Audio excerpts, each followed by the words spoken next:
बोलिए गोवर्धन महाराज की जय। बोलो गिरिराज भगवान की जय।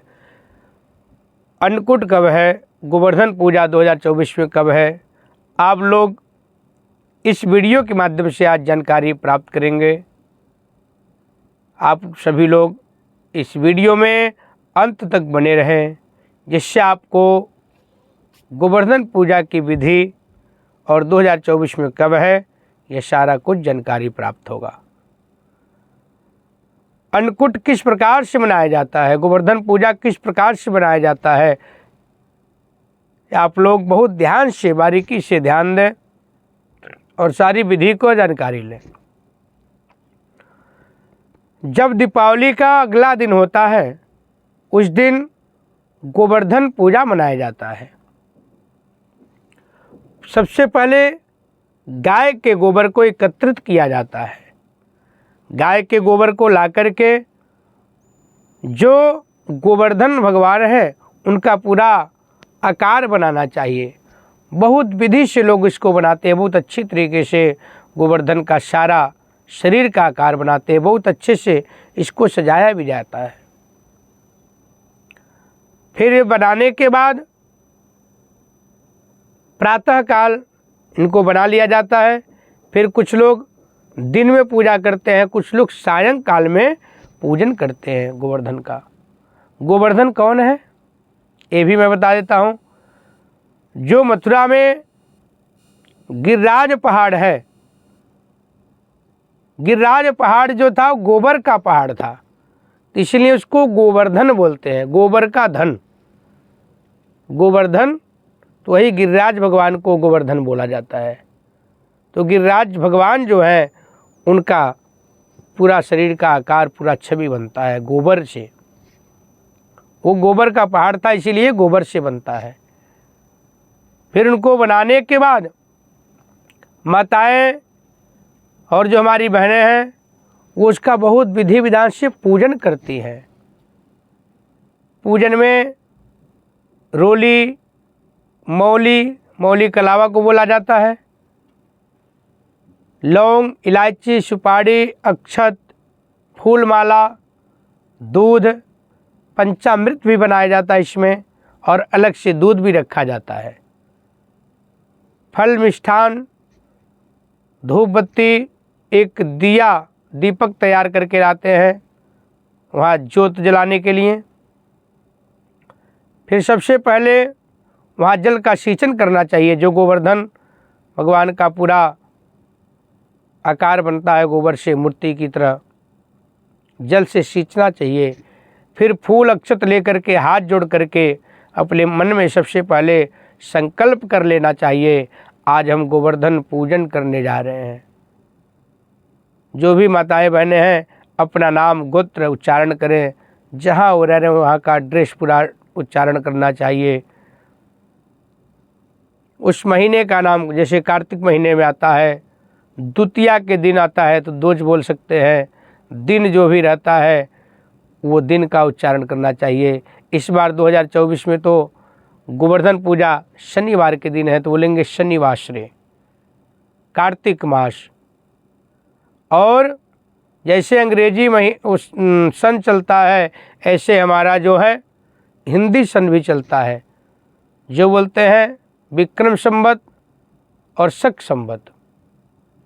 विक्रम संवत जैसे 2081 चल रहा है, शक संवत 1986 चल रहा है, तो इसको भी बोला जाता है। जो अपने संवत का नाम है उसका नाम का भी उच्चारण किया जाता है, जैसे भी कालयुक्त नाम है। इसी प्रकार से जो ऋतु रहता है, ऋतु का नाम लिया जाता है, कौन सी राशि में चंद्रमा है। तो आप लोग तो इतना अगर नहीं बोल सकते तो नाम, गोत्र और कार्तिक महीना, द्वितीया तिथि, ये सब बोल करके दिन बोल दीजिए और फिर भगवान से प्रार्थना कर लीजिए, हे गोवर्धन भगवान आप हमारे घर में सदैव अपना पूरा आशीर्वाद बनाएं, हमारे घर में सभी लोगों के कार्य क्षेत्र में उत्तर वृद्धि प्राप्त हो, सभी प्रकार से भगवत आशीर्वाद प्राप्त हो, सभी बाधाएं, राज बाधा, ग्रह बाधा से हमें मुक्त करें। ऐसे कामना करके और भी अपनी जो मनोकामना है उसमें बोल करके फिर पूजन प्रारंभ कर दे। अक्षत और पुष्प लेकर के सर्वप्रथम गोवर्धन भगवान, गिरिराज भगवान का आवाहन करना चाहिए। आवाहन करने के बाद फूल चढ़ा दें, जल से थोड़ा सा स्नान करा देना चाहिए। पूजन सामग्री में एक चीज़ मैं फिर दोबारा बताना चाहूँगा, खील और बतासे भी उसमें रखना है, जो पूजन की सामग्री आपका है। खील बतासे का भी बहुत उसमें गोवर्धन पूजन में महत्वता है। फिर आप अपना पूजन प्रारंभ रखेंगे। दूध चढ़ाना है, दूध चढ़ाने के बाद वस्त्र चढ़ा देंगे। वस्त्र चढ़ाने के बाद आप उनको टीका लगाएं, अक्षत चढ़ाएं, फिर माला चढ़ा दें। माला चढ़ाने के बाद कुछ भोग लगा दें फल मिष्ठान का। फिर जोत दीप दिखा के प्रार्थना कर लें, कुछ पैसे चढ़ा दें। फिर उनके नाभि में थोड़ा खील चढ़ा दिया जाता है और थोड़ा सा दूध। फिर परिक्रमा किया जाता है। नाभि को थोड़ा सा गड्ढा जैसे बना दिया जाता है, उसमें दूध थोड़ा सा रुके, इधर उधर न बहे। फिर परिक्रमा लगाते हुए 7 परिक्रमा, 5 परिक्रमा, 11 परिक्रमा, इस प्रकार से परिक्रमा लगाना चाहिए। अब आप निर्धारित कर लो, आपको 5 परिक्रमा लगाना है या 7 लगाना है या 11 लगाना है। विषम संख्या में आपका परिक्रमा होना चाहिए। परिक्रमा करते समय भगवान गिरिराज जी के नाभि में थोड़ा खील और दूध चढ़ाना चाहिए। फिर ओम नमो भगवते वासुदेवाय बोल करके परिक्रमा करें। भगवान गिरिराज जी का भजन भी गा सकते हैं, कीर्तन भी करते हुए भगवान गोवर्धन का परिक्रमा करना चाहिए। फिर जब आपका परिक्रमा हो जाए तो उनको प्रणाम करना चाहिए, मत्था टेकना चाहिए। उसके बाद आरती करना चाहिए। आरती करने के बाद भोग लगाएं। भोग में मैं बताना चाहूँगा, जो मेन भोग होता है ये अन्नकूट का भोग लगता है। सारी चीज़ें को एक में मिक्स कर दिया जाता है, फिर बनाया जाता है। अन्नकूट इस प्रकार से तैयार होता है। सभी सब्जियों को एक में मिक्स करके अन्नकूट तैयार किया जाता है। उस दिन चावल भी बनता है, पूड़ी हलवा भी बनता है। उसको गिरिराज जी को भोग लगा करके और अपने मंदिर में भी सभी भगवान को भोग लगाएं। भोग के साथ जल रखें। उसके बाद भोग लगाने के बाद भगवान का क्षमा प्रार्थना कर लें। फिर भगवान से मत्था टेक लेना चाहिए। 2024 में 2 नवंबर दिन शनिवार को अन्नकूट पूजा, गोवर्धन पूजा मनाया जाएगा। तो आप लोग 2 नवंबर को ही गोवर्धन पूजा अन्नकूट बनाएं।